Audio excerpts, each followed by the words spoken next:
माझे नाव अविनाश श्रीराम काळे, राहणार रेडेगाव तुकाराम, तालुका कळमनुरी, जिल्हा हिंगोली।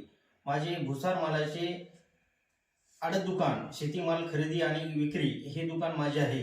मी या व्यापारात खूप भयानक कोट्यवधी रुपयाने मी लॉसमध्ये गेलो होतो। मला काही सुधरत नव्हतं। माझे भाऊ बालाजी काळे यांनी मला मलकापूर या ठिकाणी सुभाष बापा आणि एकनाथ महाराज यांची ठिकाणी नेले आणि तिथे गेल्यानंतर एकनाथ महाराजांना माझ्या घरी आणल्यानंतर मला एकदम पैसा पण नव्हता, काही पण सुधरत नव्हतं माझ्यापाशी। मग फक्त विक्रीचं हे होतं। मग पैशावाले माझ्यापाशी आले, त्यांचा पैसा आणि माझं विक्रीही करत होतो, त्याच्यामुळे खूप पैशावाले माझ्याजवळ आले।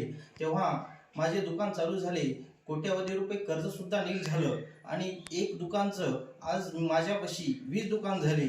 एक दुकान सुद्धा बंद पडायची वेळ आली होती। आज रोजी माझ्यापाशी 20 दुकान आहेत, 3 जिल्ह्यात काम आहेत। एवढा एकनाथ महाराजांचा मला एवढा अनुभव झाला की भरपूर आज रोजी खूप पैसा आला माझ्यापाशी। ही कृपा सगळी एकनाथ महाराजांची आहे। ही माझी जिंदगीभर विसरण्याची ही खूप खूप खूप आभार आहे की एकनाथ महाराजांचे, की माझ्यापाशी इतका पैसा येत आहे। आता कुठून एकूण तिकून सगळीकडून येत आहे। ही कृपा फक्त श्री एकनाथ महाराजांची आहे। एवढं बोलून खूप खूप धन्यवाद।